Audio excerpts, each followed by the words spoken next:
That frustration grew, as did it for the home fans as well. They created the chances, they just couldn't convert them as it finishes Atletico Madrid 0, Espanyol 0. Luis Garcia joins us to reflect on this. Luis, this wasn't supposed to happen. No, it hasn't. And to be honest, when we saw the start of this game, we thought, oh, this is going to be good. We said 4-0, 4-0, 3-0, because we expect that from Atletico Madrid from the first minute with the supporter after a fantastic performance against Girona. You would expect a performance like the first 15 minutes, but that was it. And even with all the replacement, even though with the change of the shape, even switching players to one side, the other side, even trying longer ball, trying to balls into the middle, we didn't see Atletico Madrid with a clear opportunity in the second half to try to even score a goal. And they could even have lost the game because at some point Espanyol kind of realized that, okay, we can be dangerous, we can make a good transition and score a goal or in a set piece. So, yeah, quite disappointed. And again, we've been trying to analyze how Simeone thinks and how he's been doing lately the new shape of this Atletico Madrid, the intensity. But when we think about bringing new players, and you bring Julian Alvarez, and you bring Sorloth, and you bring Gallagher, and you want to try to change something, you make a lot of changes from the last game because you got Atletico de Bilbao the weekend, so maybe you want the full team 100% fit. But if you need goals and you take away Alvarez and you take away Sorloth, those are your main men. Those are the ones who need to have the confidence to score goals. And you are taking away the confidence from them. So, yeah, I sometimes don't understand a manager, but that's why I'm not a manager. I'm trying to analyze it from outside.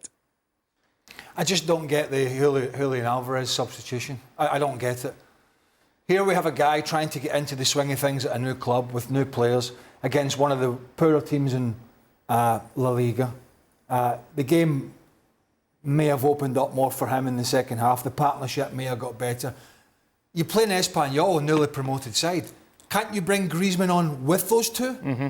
You're going to have the bulk of possession. You could take a midfielder off or a wide player and change the shape. But I don't understand taking off somebody who you've perceived is going to be your talisman. He's come in from Man City, big stock, going to be the big difference for Atleti, going to be the key player, can play multiple possessions, works hard, scores goals, good all-round teammate and somebody you'd really want around, and it takes him off.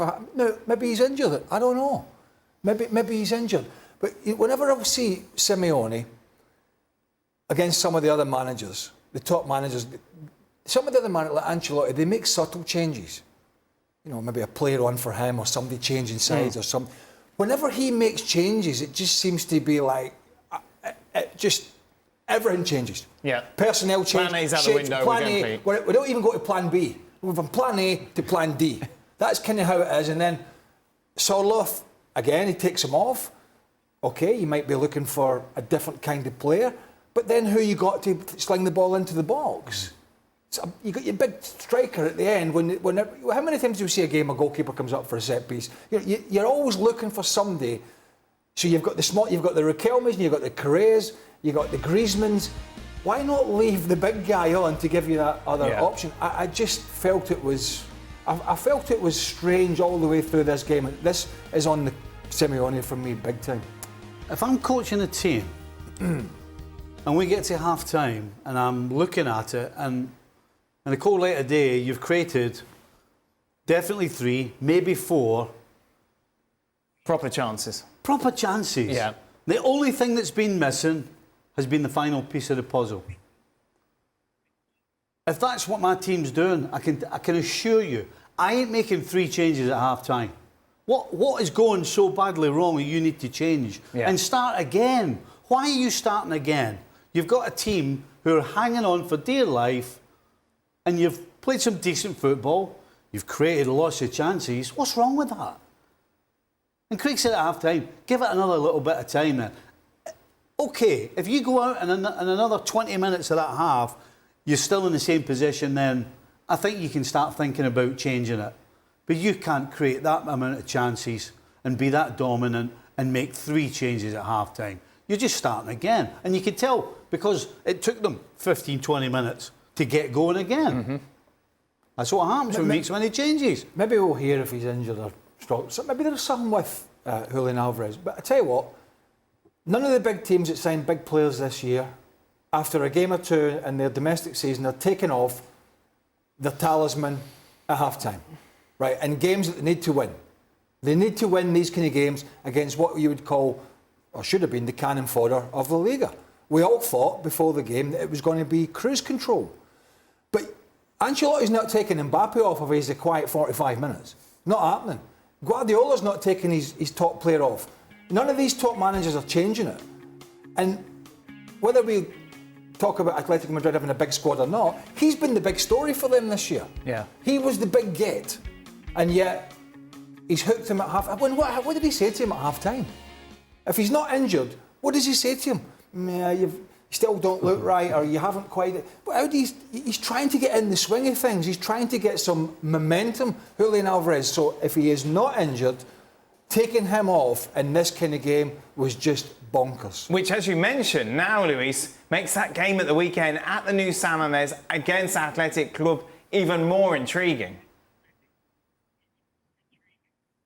Yeah, exactly, because and I think Craig is doing a great job over there talking about if you replace a player after 45 minutes, because it happened exactly the same to Sorloth.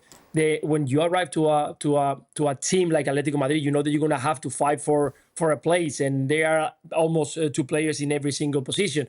But even though there's like this, you need the confidence of the manager. Even in the worst moments where you are not maybe scoring a goal or not creating much, you need that support. You need to feel that you are important. You are replaced. You score a goal and you are replaced half-time. The second game, you are not involved. And then you play today and you are replaced after 60 minutes, even though you created 2 or 3 chances. For Julian Alvarez, the same. You play almost 80 minutes in the first game. You do a good job. And after 45, because you haven't scored, you're out. What is the feeling? How are you going to feel when you arrive to Athletic Bilbao and you're going to try to produce something against one of the toughest teams in the competition? So the doubts start creating there, because we heard the whistles into the stadium. We heard when they were pulling back to try to start again from the beginning, to try to build up. The crowd wasn't happy, and you arrive to this point. Who is going to be involved? You need to create at least 12, 13, 14 players that can play in between them. They can have the confidence to win the games. If you start replacing everyone every 45 minutes, 70 minutes, no one is going to have confidence. No one is going to know how to play with the other one. So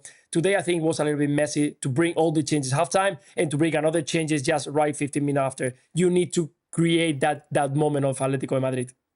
Luis, thank you very much. Luis will be back with us tomorrow for our coverage of Las Palmas against Real Madrid. That game, of course, live on ESPN+. Our coverage starts at 3.